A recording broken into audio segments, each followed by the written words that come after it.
உங்க குரோம் பிரவுசரே உங்களுக்காக வேலை செஞ்சா எப்படி இருக்கும்னு யோசிச்சு பார்த்திருக்கீங்களா? சும்மா காப்பி பேஸ்ட் பண்றதுல இருந்து ரொம்ப சிக்கலான வேலைங்க வைக்கும் எல்லாத்தையும் அதுவே பார்த்துக்கிட்டா, அப்படி ஒரு புது டூலை பத்தி தான் நாம இன்னைக்கு பார்க்க போறோம். இது நம்ம வேலை செய்யற விதத்தையே மொத்தமா மாத்த போகுது. வாங்க உள்ள போலாம். ஒரு டேப்ல இருந்து காப்பி பண்றது, இன்னொரு டேபுக்கு போய் பேஸ்ட் பண்றது, திரும்பவும் பழைய டேபுக்கு வர்றது. இந்த சைக்கிள்ல நாம எல்லாருமே மாட்டியிருப்போம் இல்லையா? பார்க்க சின்ன வேலையா இருந்தாலும் இந்த மாதிரி திரும்ப திரும்ப செய்யற வேலைகள் நம்ம ஒரு நாள் முழுசையும் சாப்பிட்டுடும். இதுக்கு ஒரு தீர்வு வேணுமா? இதுக்கு பேரு தான் தினசரி டிஜிட்டல் வேலை. பேரு கேட்க சிம்பிளா இருந்தாலும் நம்மளோட ப்ரொடக்டிவிட்டியை கொஞ்சம் கொஞ்சமா அரைச்சிடும்.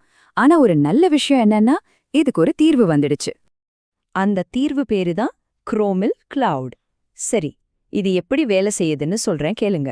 உங்க பிரவுசரோட மொத்த கண்ட்ரோலையும், அதாவது அதோட சாவிய ஒரு சூப்பர் இன்டெலிஜென்ட் ஏஐ அசிஸ்டன்ட் கிட்ட குடுக்கற மாதிரி கற்பனை பண்ணிக்கோங்க. இதோட மிகப்பெரிய ஸ்பெஷாலிட்டியே தாங்க. மத்த டூல்ஸ் மாதிரி இது ஒரு புது காலியான பிரவுசரை ஓபன் பண்ணாது. அதுக்கு பதிலா நீங்க இப்போ யூஸ் பண்ணிட்டு இருக்கிற உங்க சொந்த பிரவுசர்லயே வேலை செய்யும். அப்படின்னா என்ன? நீங்க ஏற்கனவே லாகின் பண்ணி வச்சிருக்கிற ஜிமெயில், கூகுள் டாக்ஸ்னு எல்லாத்துலயும் இது உடனே வேலை செய்ய ஆரம்பிச்சிடும். பழைய ஆட்டோமேஷன் டூல்ஸ்க்கும் இதுக்கும் என்ன வித்தியாசம்னு பாருங்க. செலீனியம் மாதிரி டூல்ஸ்ல ஒவ்வொரு தடவையும் புதுசா லாகின் பண்ணணும். ஆனா கிளவுட் அப்படி இல்ல. இது உங்க பிரவுசர்ல ஒரு எக்ஸ்டென்ஷனா வேலை செய்யறதால நீங்க ஆல்ரெடி லாகின் பண்ண அக்கவுண்ட்ஸை அப்படியே யூஸ் பண்ணிக்கும். நேர விரயமே இல்ல. சரி, இந்த வித்தியாசங்கள்லாம் உண்மையில நம்ம வேலையில எவ்ளோ பெரிய மாற்றத்தை கொண்டு வருதுன்னு பார்க்கலாம். குறிப்பா நீங்க ஒரு டெவலப்பராவோ இல்ல ஒரு பவர் யூசராவோ இருந்தீங்கன்னா, இது உங்க வேலைய எவ்ளோ ஈஸியாக்க போகுதுன்னு நீங்களே பாருங்க. இங்க ரொம்ப முக்கியமான வித்தியாசம் ஆத்தென்டிகேஷன் தான். பழைய டூல்ஸ்ல ஒவ்வொரு தடவையும் லாகின் பண்ணணும். கிளாட்ல அந்த வேலையே இல்ல.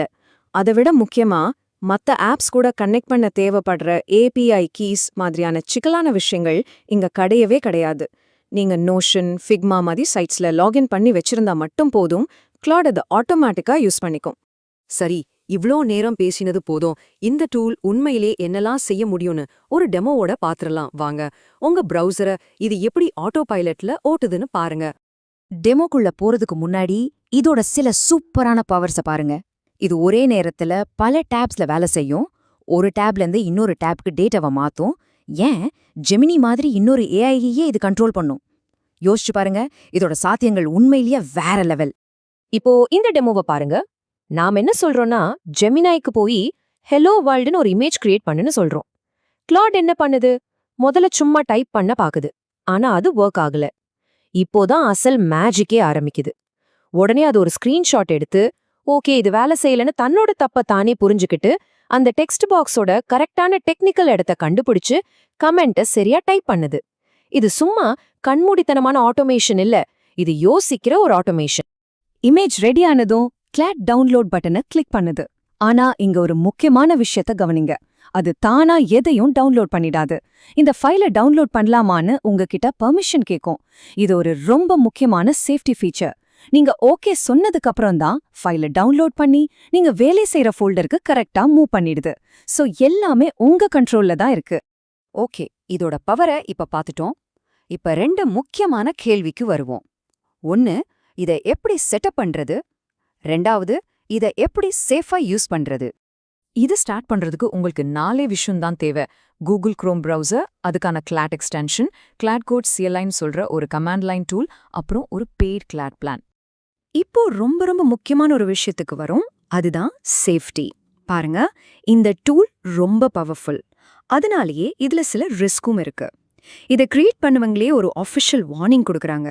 என்னன்னா, தப்பான ஆளுங்க வெப்சைட்ஸ்லயோ இமெயில்ஸ்லயோ சில மறைமுக கமெண்ட்ஸை வச்சு இந்த ஏஐயை ஏமாத்தி தப்பான விஷயங்களை செய்ய வைக்க முயற்சி பண்ணலாம்.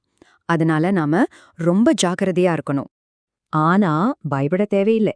இந்த மாதிரி ரிஸ்க சமாளிக்க இதுக்குள்ளேயே சூப்பரான சேஃப்டி ஃபீச்சர்ஸ் பில்டினாவே இருக்கு. அந்த சேஃப்டி ஃபீச்சர்ஸ் என்னென்னா, 1, கிளாட் செய்யற ஒவ்வொரு ஸ்டெப்புக்கும் உங்ககிட்ட பெர்மிஷன் கேட்கும். 2, நீங்க நம்புற கூகுள் மாதிரி சில வெப்சைட்ஸ்க்கு மட்டும் ஆட்டோ அப்ரூவ் கொடுத்து வச்சுக்கலாம். 3, அது என்ன செய்யுதுங்கிறத நீங்க உங்க கண்ணு முன்னாடியே லைவா பார்க்கலாம். மொத்தத்துல ஃபுல் கண்ட்ரோல் உங்க கையில தான். ஓகே, சேஃப்டி பத்தியும் பார்த்துட்டோம். இப்ப மறுபடியும் இன்ட்ரெஸ்டிங்கான பாட்டுக்கு வருவோம். இவ்ளோ பவர்ஃபுல்லான ஒரு டூலை வச்சு உங்களுக்கு போர் அடிக்கிற எந்த வேலையை முதல்ல ஆட்டோமேட் பண்ண போறீங்க? இதோட பாசிபிலிட்டிஸ்க்கு ஒரு முடிவே இல்ல. உதாரணத்துக்கு சொல்லணும்னா, ஒரு பெரிய எக்ஸல் ஷீட்ல இருந்து டேட்டாவை எடுத்து ஒரு ஆன்லைன் ஃபார்ம்ல ஃபில் பண்ணணுமா? கிளாட் அதை சொடக்க போடுற நேரத்துல செஞ்சு முடிச்சிடும். இல்ல பல வெப்சைட்ஸ்ல இருந்து இன்ஃபர்மேஷனை கலெக்ட் பண்ணி ஒரு ரிப்போர்ட் ரெடி பண்ணணுமா, அதையும் இது பாத்துக்கும். சோஷியல் மீடியா போஸ்டிங்ல இருந்து உங்க பர்சனல் டாஸ்க் வரைக்கும் எது திரும்ப திரும்ப செய்யற வேலையா இருந்தாலும் அதை இனிமே கிளாட் கிட்ட விட்டுடலாம். கடைசியா நான் உங்ககிட்ட கேக்குற ஒரே கேள்வி இதுதான். உங்க வேலையில டெய்லி ஐயோ இந்த வேலையை செய்யணுமான சலிப்போட செய்யற அந்த ஒரு வேலைய இந்த டூல் கிட்ட கொடுத்தா அது எந்த வேலையா இருக்கும்? உங்க நேரத்தை மிச்சப்படுத்த போற அந்த முதல் டாஸ்க் எது? கொஞ்சம் யோசிச்சு பாருங்க.